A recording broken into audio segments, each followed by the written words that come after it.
내가 위기 상황에 있을 때에 역경에 처해 있고 환난에 처해 있을 때에 누군가 나를 도와준다면 큰 힘이 되고 위로가 될 줄로 믿습니다. 그 사람 때문에 내 마음이 든든할 것입니다. 여호와는 내 편이시니 어떻게 하면 된다고 했는지 살펴보므로 그 은혜가 임하는 복된 시간 되기를 원합니다. 여호와는 내 편이시니 내가 두려워하지 아니한다라고 했습니다. 6절 말씀을 다 같이 하나님 말씀 받겠습니다. 여호와는 내 편이시라 내가 두려워하지 아니하리니 사람이 내게 어찌할까. 아멘. 하나님이 나의 편이 되어주시기 때문에 내가 두려워할 필요가 없다라고 말씀을 하고 있습니다. 우리는 두려워하지 않아도 됩니다. 왜냐하면 하나님이 나의 편이 되어주시기 때문입니다.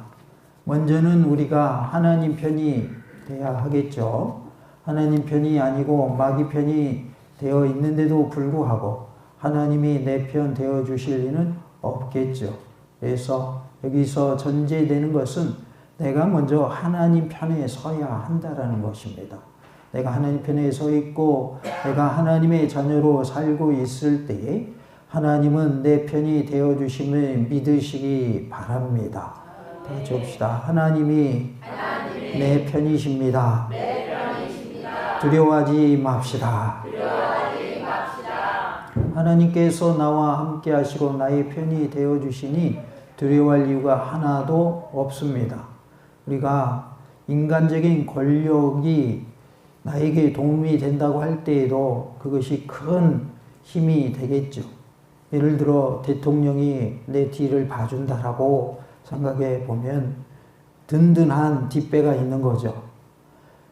그리고 면장님만 내가 알아도 면장님이 나를 좀 도와주기만 해도 그것도 힘이 되겠죠. 또 경찰서장님이 나를 안다. 경찰서장님이 나를 도와준다 해도 그것도 큰 힘이 될 것입니다.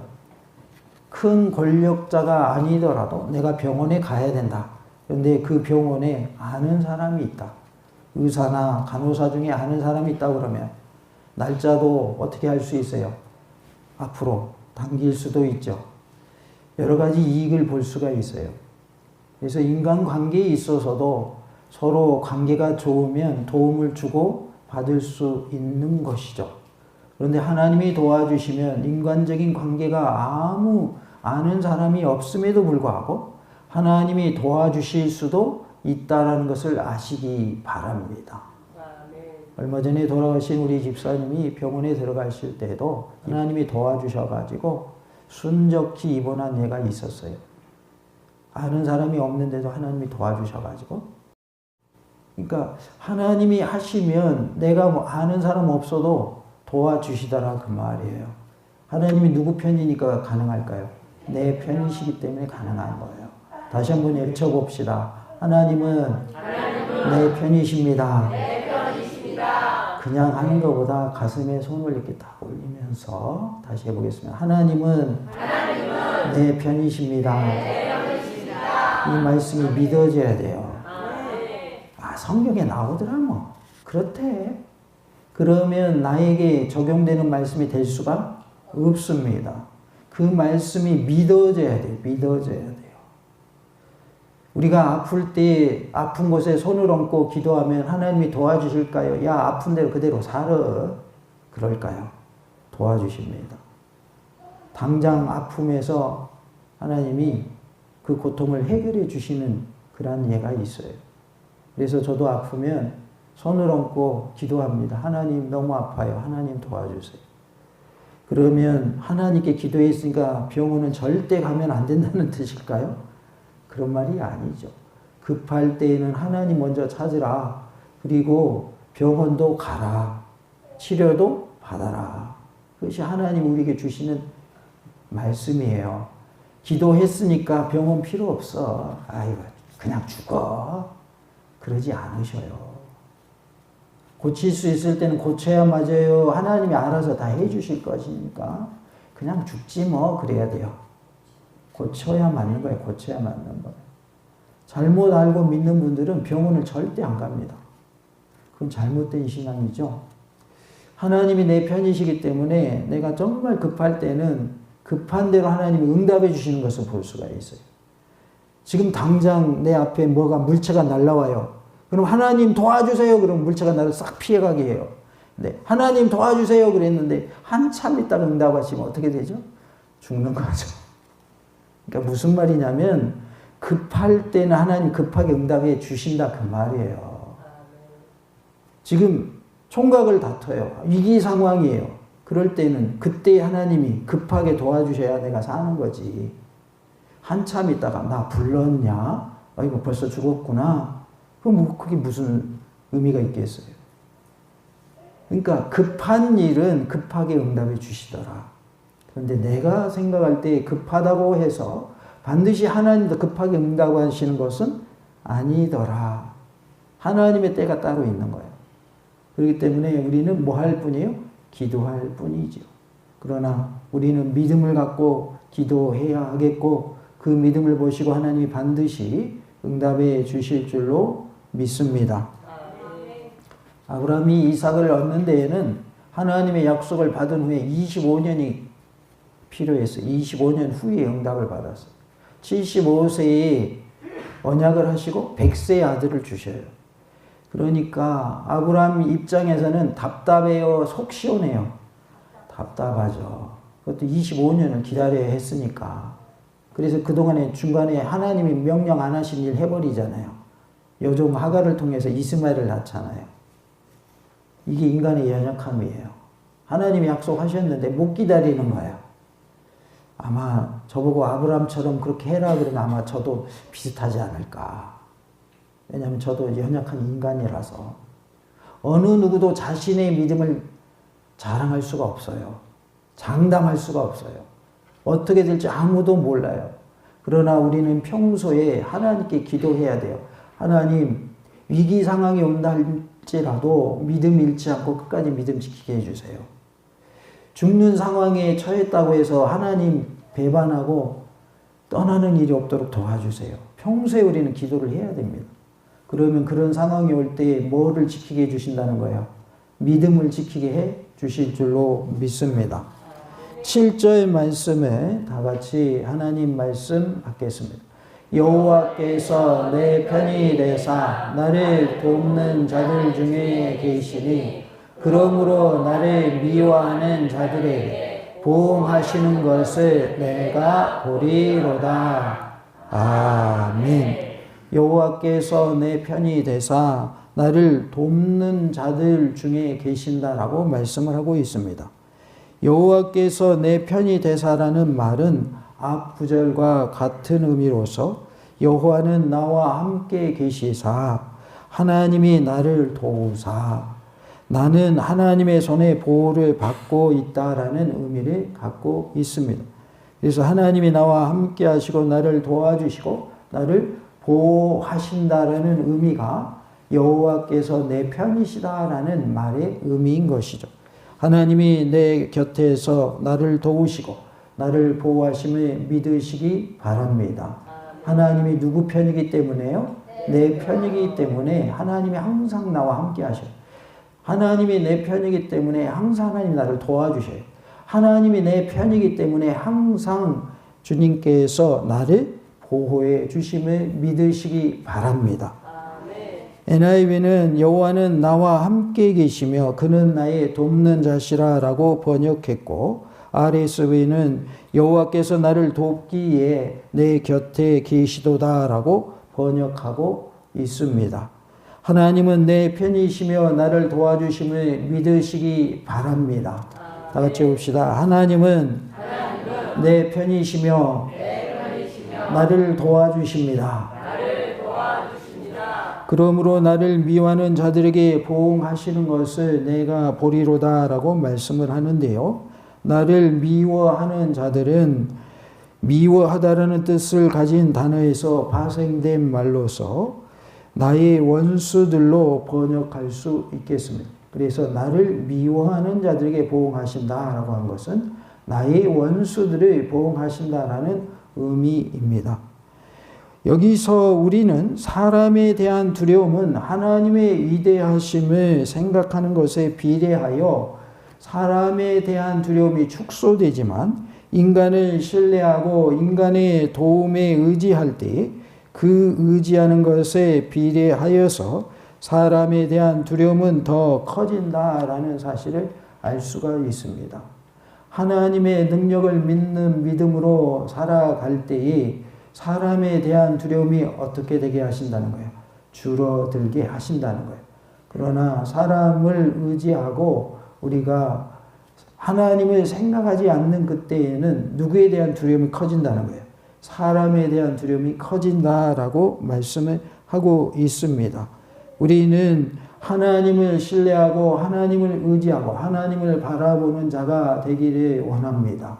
하나님이 내 편이 되어주셔서 나와 함께 하시고 나를 도와주시고 나를 보호하여 주심을 믿는 믿음으로 승리하여서 사람에 대한 두려움이 다 떠나가는 은혜가 있기를 원합니다. 나의 원수들에게 보응하시는 것을 보게 하십니다. 위대하신 하나님을 의지하시기 바랍니다. 사람을 두려워하지 마시기 바랍니다. 그리할 때 우리에게는 승리의 길이 예비되어 있는 줄로 믿습니다. 다 같이 해보겠습니다. 나의 원수들에게 보응하시는 것을 보게 하십니다. 위대하신 하나님을 의지합시다. 사람을 두려워하지 맙시다. 8절 말씀을 다 같이 하나님 말씀 받겠습니다. 여호와께 피하는 것이 사람을 신뢰하는 것보다 나으며 아멘. 8절과 9절은 마치 잠언과 같은 형식인데요. 시인이 개인적으로 경험한 것에 근거하여서 일반적 원리를 제시하고 있습니다. 여호와께 피하는 것이 누구를 신뢰하는 것보다 낫다고 했습니까? 사람을 신뢰하는 것보다 낫다라고 말씀합니다. 흔들림 없이 확실하게 서 있을 수 있는 것은 오직 하나님 곁이다라는 의미입니다.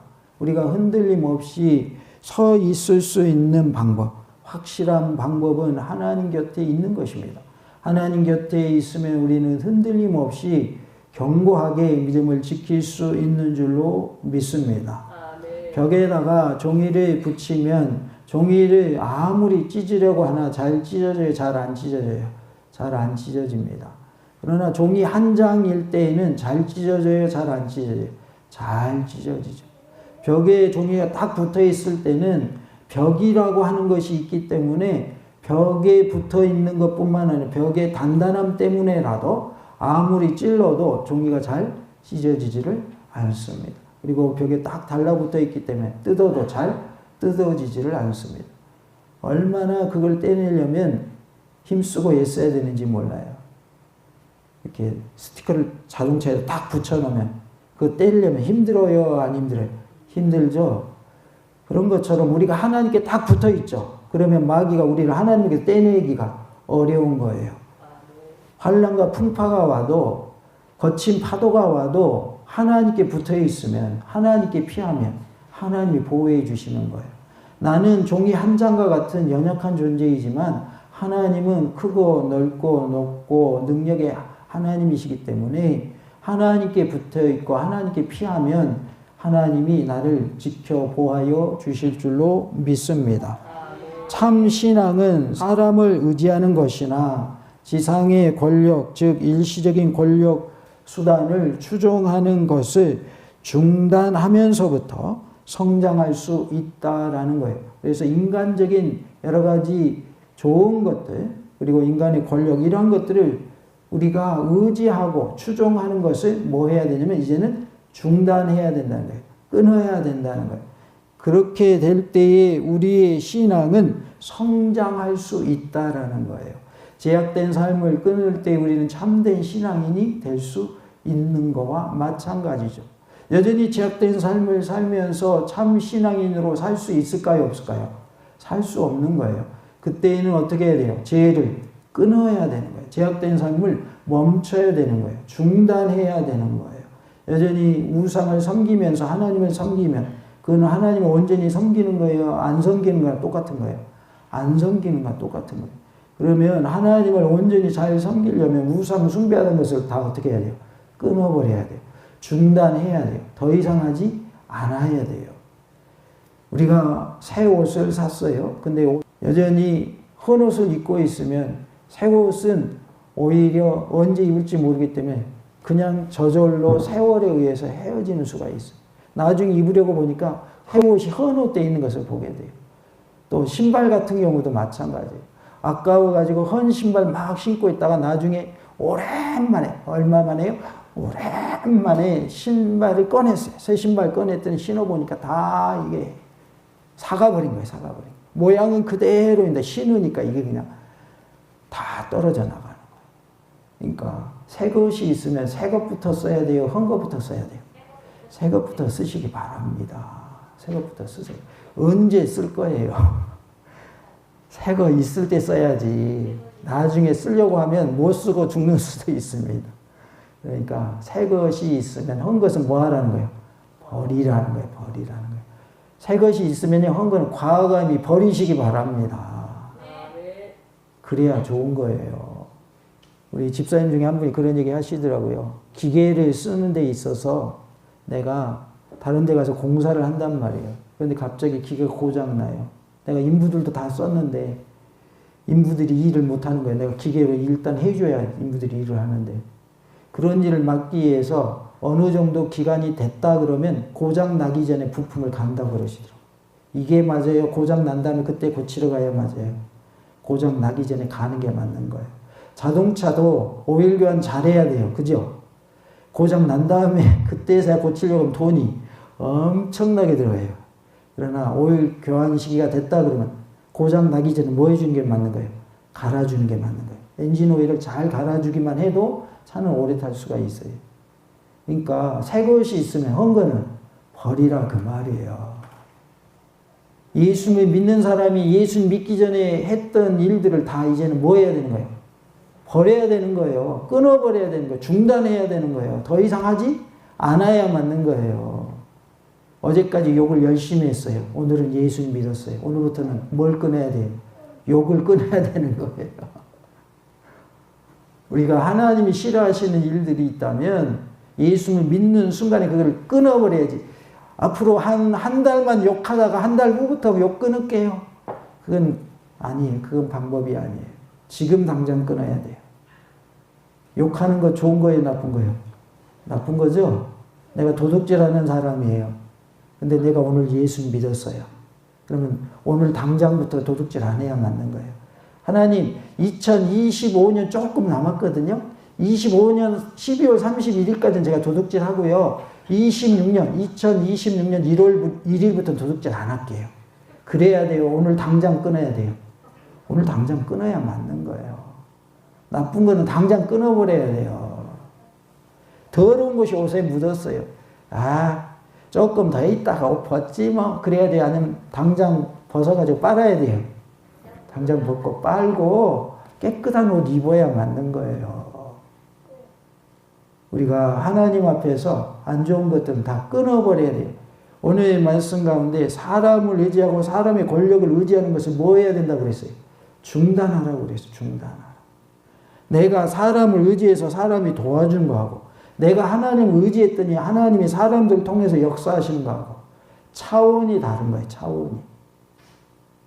내가 사람 의지하고 사람에게 찾아가고 그러지 않았는데 하나님 의지했더니 하나님이 내 소식을 듣게 하셔가지고 어떻게 알았는지 나를 돕는 자들 붙여주신 거하고 차원이 같습니까? 틀립니까? 전혀 다르죠.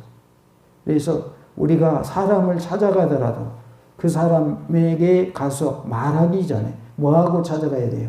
기도하고 찾아가야 되는 거예요. 하나님, 오늘 그 사람에 가서 제가 할 말이 있는데요. 그 사람의 마음을 움직여 주셔서 제 말을 들을 때에 제가 원하는 대로 응답하게 하옵소서. 그거 하고 무작정 찾아가는 거하고 같아요, 틀려요? 전혀 다르죠. 그래서 하나님 중심의 삶을 사는 것이 이게 참 신앙인의 모습이라는 거예요. 하나님 중심으로 사시기 바랍니다. 말씀 중심으로 사시기 바랍니다. 교회 중심으로 사시기 바랍니다. 이게 참 신앙인이에요. 오늘은 무슨 일이 있습니까? 하나님 오늘 한 번만 눈 딱 감아줘요. 오늘 한 번만 빠질게요. 그건 아닌 거예요. 그건 아니라고요. 우리는 믿음을 지킴에 있어서 어떻게 지켜야 되느냐? 목숨 걸고 지켜야 돼요. 그래야 신앙을 지킬 수가 있어요. 다 같이 봅시다. 목숨 걸고 신앙을 지킵시다. 목숨 거시기 바랍니다. 예수님 믿는 일에 목숨을 걸어야 돼요. 목숨도 안 걸고 1,000원 걸어. 1,000원. 에이 시시하게 1,000원이 뭐야. 걸려면 많이 걸지. 근데 1,000원하고 목숨하고 바꿀 수 있어요 없어요? 못 바꾸죠. 근데 믿음을 지키는 데는 아무 것으로도 바꿀 수 없는 귀한 목숨을 걸라 그 말이에요. 그래야 천국이 주어지는 거예요. 이 땅에서 살다 누구나 다 죽게 돼 있어요. 그런데 예수님 믿는다는 이유 때문에 순교한다면 천국이 주어지기 때문에 오히려 천국 가면 상급이 가장 커요. 전도상하고 순교상이 제일 크다고 그래서. 그러니까 죽음도 두렵지가 않은 거예요. 그런데 야, 여기 예수님 초상화 있다. 거기다 침 뱉고 발로 밟고 지나가. 그러면 살려줄게. 알았어요. 그렇게 할게요. 그래가지고 사람들 무슨 의미가 있겠어요? 조금 더 살 수는 있겠죠. 근데 하나님 앞에 못 갈지도 몰라요. 그 신앙 가지고는. 그렇잖아요. 혹시 가더라도 부끄러워요? 당당해요. 부끄럽죠. 어디 지구멍에 숨고 싶죠. 내가 예수님 초상화예요. 침 다 뱉고요. 발로 밟고 지나가가지고 신발 자국이 그 초상화에 딱 묻어 있어요. 아이고 이거 부끄러워서 어떻게 해요? 혹시 천국 가더라도 얼마나 부끄럽습니까? 그렇기 때문에 우리는 목숨 걸고 예수님을 믿어야 됩니다. 그래야 믿음을 지킬 수 있습니다. 예배 드리는 일이 아무것도 아닌 것 같지만 엄청난 겁니다. 예배 아무나 드릴 수 없어요. 예배 드리는 게 아주 귀한 거예요. 예배를 통해서 우리의 믿음이 지켜지는 거예요. 혼자 산속에 들어가서 혼자 예배드리고 혼자 기도하고 쉽지 않습니다. 그러나 교회의 공동체라고 하는 것은 나 혼자만을 말하는 게 아니에요. 믿는 사람들이 모여서 함께 예배드리고 하나님의 선한 일을 행하는 것이 바로 교회 공동체입니다. 우리는 하나 되는 모습으로 하나님의 일을 이루어 가야 할 줄로 믿습니다. 모든 인간적 도움이 연연해하지 않을 때에 하나님을 믿는 신앙은 살아있는 힘으로 활동하기 시작합니다. 한편 피하다라는 말은 피신처를 찾다라는 뜻인데요. 이사야 14장 32절에는 하나님의 백성 중 공고한 자들이 여호와께서 세우신 시온에 피난할 것을 말씀합니다. 이사야 14장 32절에 그 나라 사신들에게 어떻게 대답하겠느냐? 여호와께서 시온을 세우셨으니 그의 백성의 공고한 자들이 그 안에서 피난하리라 할 것이니라 라고 말씀합니다. 그리고 잠언 14장 32절에는 의인은 죽음 가운데에서 피신처를 찾을 수 있다고 나오는데 한국 개역 개정 성경은 이를 소망이 있느니라 라고 번역하고 있습니다. 잠언 14장 32절에 악인은 그의 환난에 엎드러져도 의인은 그의 죽음에도 소망이 있느니라 라고 말씀합니다. 의인은 죽어도 소망이 있다라고 말씀합니다. 또한 갈비는 이를 하나님으로 만족을 누리고 땅에서 어떠한 도움을 얻지 못하는 가운데서도 살 소망을 가진다는 의미로 주의하고 있습니다. 흔들림 없이 확실하게 서 있을 수 있는 것은 오직 하나님 곁뿐임을 믿으시기 바랍니다. 우리는 하나님께 피해야 합니다. 하나님 한 분만으로 만족하며 사는 은혜가 있기를 원합니다. 저 하늘나라에 소망을 두고 사시기 바랍니다. 우리 모두가 하나님의 은혜 가운데 하나님을 내 곁에 모시고 사는 복된 삶이 될 수 있기를 원합니다. 다 같이 봅시다. 흔들림 없이 확실하게 서 있을 수 있는 것은 오직 하나님 곁뿐입니다. 여호와께 피합시다. 하나님 한 분만으로 만족하며 삽시다. 하늘나라에 소망을 두고 삽시다. 우리 모두가 하나님이 내 편이심을 믿고 두려워 떨지 말고 강하고 담대한 믿음으로 승리하며 사는 복된 삶이 될 수 있기를 간절히 원합니다. 할렐루야.